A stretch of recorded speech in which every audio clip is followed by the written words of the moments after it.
وہ نرم دمے گفتگو، وہ گرم دمے جستجو، وہ رزم ہو یا بزم ہو، وہ پاک دل وہ پاک باز۔ ایک سیاستدان کی زندگی میں حکومتی کرسی اور بادشاہت سے زیادہ قیمتی کیا ہوگا؟ لیکن جب وائس رائے ہند نے محمد علی جناح سے کہا کہ الگ ریاست کا خواب چھوڑ دو اور پورے متحدہ ہندوستان کے وزیر اعظم بن جاؤ، تو وہ مرد مجاہد اٹھ کھڑا ہوا، چہرہ غصے سے سرخ ہو گیا، آنکھیں فرتے جذبات میں بھر آئیں اور منہ سے صرف ایک ہی جملہ نکلا: محمد علی جناح مر تو سکتا ہے لیکن اپنی قوم کی آزادی کا سودا نہیں کر سکتا۔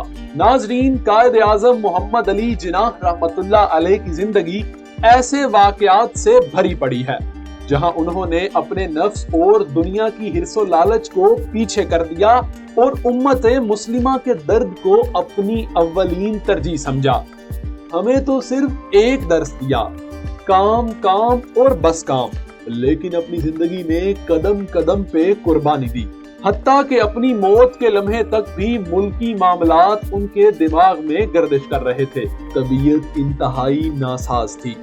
ڈاکٹرز کہتے ہیں کہ انہیں آخری سٹیج کا ٹی بی تھا۔ وہ یہ بات جانتے تھے لیکن کسی کو بھی بتانے سے سختی سے منع کر رکھا تھا۔ مخالفین کہتے ہیں کہ اگر ہمیں پتہ لگ جاتا کہ جناح تکمیل پاکستان کے 1 سال بعد ہی سفر آخرت باندھ لیں گے تو ہم کبھی بھی برِ صغیر کی تقسیم نہیں ہونے دیتے۔ قائد اعظم محمد علی جناح جیسے لیڈر صدیوں بعد ہی پیدا ہوتے ہیں۔ برِ صغیر کے مسلمانوں کو پاکستان کی صورت میں ایک آزاد ملک دینے والے محمد علی جناح نے 15 دسمبر 1876 کو کراچی کے تاجر گھرانے میں آنکھ کھولی۔ ان کے والد کا اصل وطن تو راجکوٹ تھا، لیکن کاروبار اور تجارت کی غرض سے وہ کراچی آ گئے۔ یہاں ننھے محمد علی نے ابتدائی تعلیم حاصل کی۔ تعلیم سے دلچسپی اور کتاب بینی ان کے بہترین مشاغل میں سے تھا۔ اس کے بعد اعلیٰ تعلیم حاصل کرنے کے لیے انہیں انگلستان جانا پڑا۔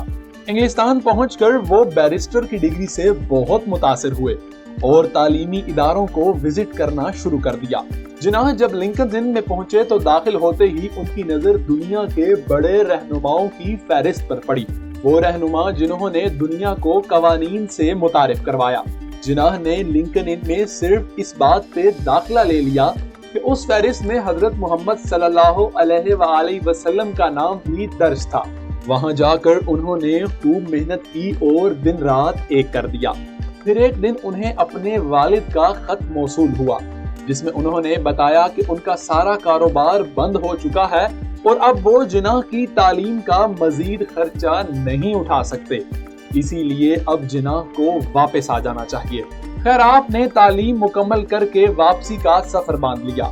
1918 میں آپ رحمت اللہ علیہ نے پارسی برادری کی ایک خاتون سے شادی کرنے کا فیصلہ کیا، جس کی مخالفت پارسی برادری کی طرف سے بہت زیادہ کی گئی، لیکن اس کے باوجود بھی رتن بائی اپنے خاندان والوں کے مخالف جا کر اسلام میں داخل ہوئیں اور انہوں نے اپنا نام مریم جناح رکھ کر محمد علی جناح سے شادی کر لی۔ اس شادی سے ان کی ایک بیٹی بھی پیدا ہوئی۔ وکالت کی دنیا میں جناح کی شہرت دور دور تک پھیلی ہوئی تھی۔ 19 سال کی عمر میں وہ برطانیہ سے کم عمر بار کہلوانے والے پہلے ہندوستانی بنے۔ ان کے ہم عصر بیرسٹر بتاتے ہیں کہ جناح کو اپنے آپ پر ناقابل یقین حد تک اعتماد تھا۔ ایک بار جج صاحب جناح کی کسی بات پر غصہ ہو گئے اور کہنے لگے کہ مسٹر جناح، یاد رکھو تم کسی 3rd کلاس میجسٹریٹ سے مخاطب نہیں ہو۔ تو جناح نے فوراً کہا کہ جناب، میں بھی آپ کو ایک بات واضح کر دوں کہ آپ بھی کسی 3rd کلاس وکیل سے بات نہیں کر رہے۔ جناح کی سیاسی زندگی کا آغاز 1906 میں ہوا جب انہوں نے آل انڈیا کانگریس میں شمولیت اختیار کی، جو اس وقت کی سب سے بڑی سیاسی جماعت تھی۔ 1917 میں جب وہ مسلم لیگ کے صدر تھے تو دونوں تنظیموں نے متفقہ طور پر میثاق لکھنؤ پر رضامندی ظاہر کی۔ اس کے تحت مختلف علاقوں میں ہندوؤں اور مسلمانوں کے لیے خاص کوٹے رکھے گئے۔ 1928 میں نہرو رپورٹ سامنے آئی تو جناح کو یہ معلوم ہوا کہ یہ رپورٹ تو صرف ہندوؤں کے حقوق کی بات کرتی ہے۔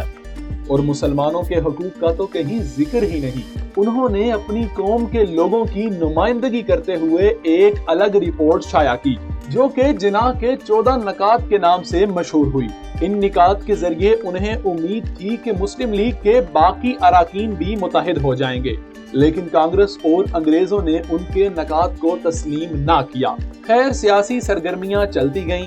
درمیان میں ایک عرصہ ایسا آیا جب جناح ان تمام سرگرمیوں سے دل برداشتہ ہو کر انگلستان واپس چلے گئے۔ اور اب بات آتی ہے کلندر لاہوری شاعر مشرق علامہ محمد اقبال کی، تخیل کی دنیا کا وہ بےتاج بادشاہ اور ایک دوراندیش انسان۔ وہ یہ بات اچھی طرح سے جانتے تھے کہ مسلمانوں کے حقوق کے لیے محمد علی جناح سے بہتر اور کوئی بھی شخص نہیں ہو سکتا۔ محمد علی جناح علامہ کے فلسفے، فکر اور نظریے سے پہلے ہی بہت متاثر تھے، اور کہا یہ جاتا ہے کہ محمد علی جناح کو قائد اعظم محمد علی جناح رحمت اللہ علیہ بنانے میں بھی علامہ اقبال کا بہت اہم کردار ہے۔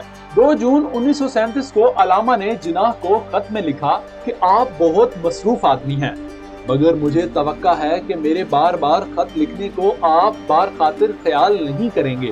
اس وقت جو طوفان شمالی مشرقی ہندوستان اور شاید پورے ہندوستان میں برپا ہونے والا ہے، اس میں صرف آپ کی ہی ذات گرامی سے قوم محفوظ رہنمائی کی توقع کر سکتی ہے۔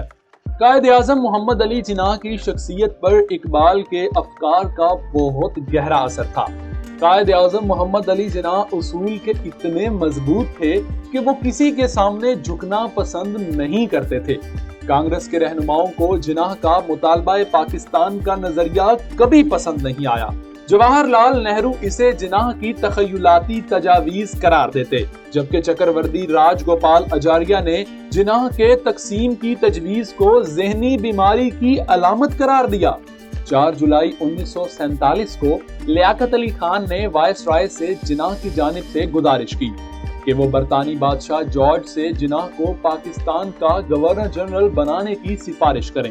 اس سفارش نے وائس رائے کو لال پیلا کر دیا، کیونکہ وہ خود ہی دونوں ملکوں میں بیک وقت یہ عہدہ چاہتے تھے، لیکن جناح جانتے تھے کہ وائس رائے نہرو کے بہت زیادہ قریب ہے اور اس بنا پر وہ ہندو اکثریت کا ساتھ دیں گے۔ بالآخر تمام مسلم لیڈروں، عوام کی بے درے قربانیوں اور جناح کی انتھک محنت کے باعث 14 اگست 1947 کو پاکستان مارز وجود میں آیا، لیکن جناح کی طبیعت دن بہ دن ناساز ہوتی جا رہی تھی۔ وہ 1930 سے ٹی بی کا شکار چلتے آ رہے تھے اور یہ بات ان کی بہن اور چند دیگر ساتھیوں کو معلوم تھی۔